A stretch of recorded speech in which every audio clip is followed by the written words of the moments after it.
Sarah Dowie. Thank you, Mr Speaker, and I appreciate the opportunity as the Deputy Chair of the Government Administration Committee to take this opportunity to talk to the third reading of the Gambling Amendment Bill number 2.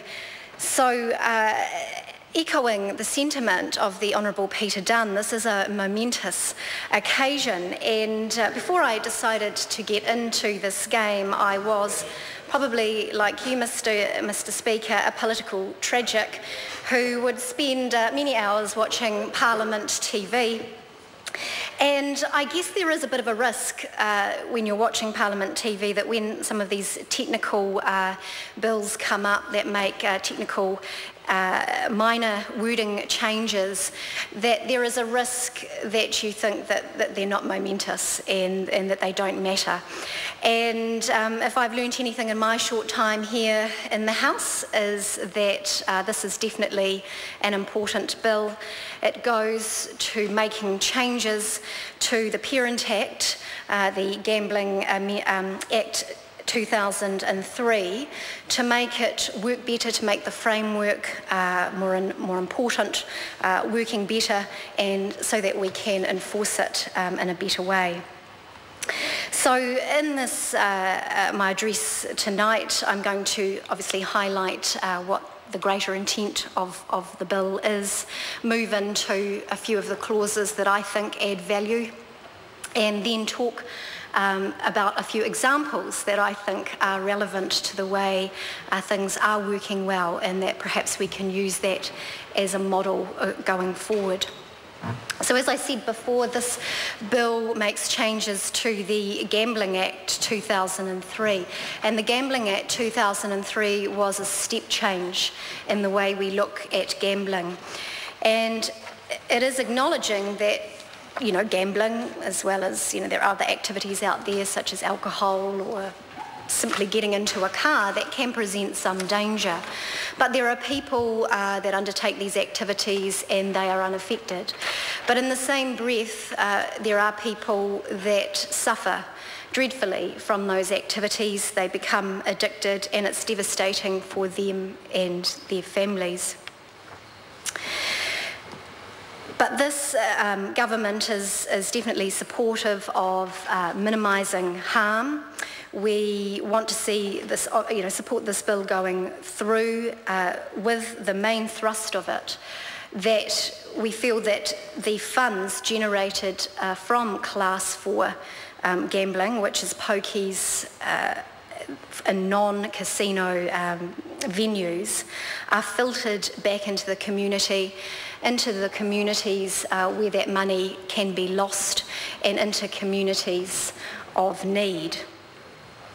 So, Mr Speaker, given this bill is, the progress of it has been 7 years in length. Of course, I didn't sit on the original committee that heard the submissions, but I have been privileged as the current committee to hear submitters submitting on the number 3 amendment bill, and I believe that, I'd like to take the time to thank those submitters, because they certainly have educated me as to the risks of gambling and some of the issues that we have in our system. And I want to say that, again, even though this is a technical bill, we have taken our role seriously, and I'm looking forward to seeing this passed and the industry being tidied up. So it's no secret, as it's been alluded to by the member opposite, that the Department of Internal Affairs has undertaken some monitoring, they've undertaken some mystery shopping exercises, and they've made some prosecutions. So there are some Class 4 operators out there that their behaviour has been disappointing, to say the least. So this bill, again, cleans it up. We want to make things more transparent. We want to prevent rorting, and we want to make sure that those funds generated from the profits are shifted back into the community. But also we want to put the onus on organisations to account back to that community as to how the money is spent. So I'm going to talk about two ways that's done with this bill.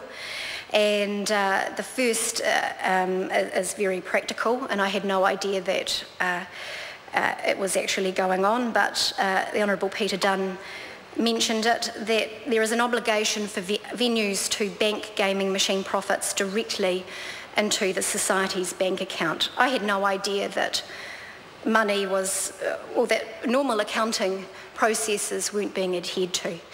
And so this practical prohibition is going to mean that there will be an obligation for societies to deal with the funds appropriately and not filter them off for unsecured, unauthorised loans, so to speak. The other thing that I like is that when the grant is made, that those societies actually apply the money for the purpose it was allocated. Again, you would have thought that this was happening as of course, but apparently it is not. So, you know, technical minor changes, but in the grand scheme, make a big difference to the gambling sector. With respect to harm minimisation, again, there's some practical changes the bill makes.